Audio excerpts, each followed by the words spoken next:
GDR news ఇది సామాన్యుని గళం. తిరుపతి గొల్లవనిగుంటలో 10.10 కోట్లతో నిర్మించిన ఆధునిక క్రీడా స్టేడియం ప్రారంభానికి సిద్ధమైంది. రేపు మంత్రి నారా లోకేష్ చేతుల మీదుగా ప్రారంభం కానుంది.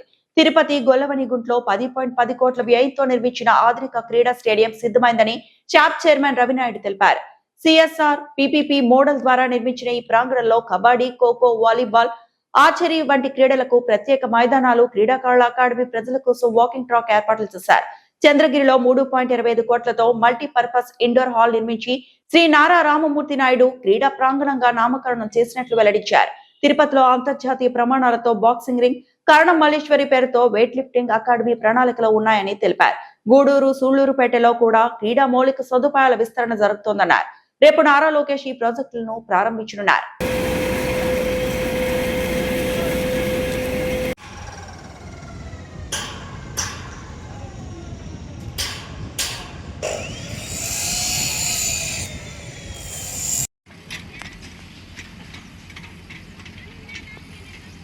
రేపు గౌరవ విద్యాశాఖ మంత్రి, ఐటీ శాఖ మంత్రి నారా లోకేష్ గారి చేతులుగా రేపు గొల్లవానిగుంటలోని ఎన్టీఆర్ స్పోర్ట్స్ కాంప్లెక్స్ని ప్రారంభోత్సవం సిద్ధం చేస్తున్నాం.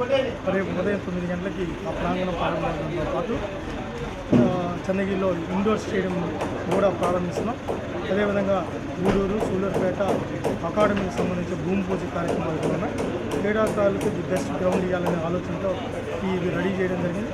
దాంతోపాటు క్రికెటే కాదు, కబడ్డీ, ఖోఖో, వాలీబాల్ ఇవన్నిటి మీద కూడా వీటన్నిటికి సంబంధించి రేపు సార్ లోకేష్ గారి చేతుల మీద ప్రారంభం.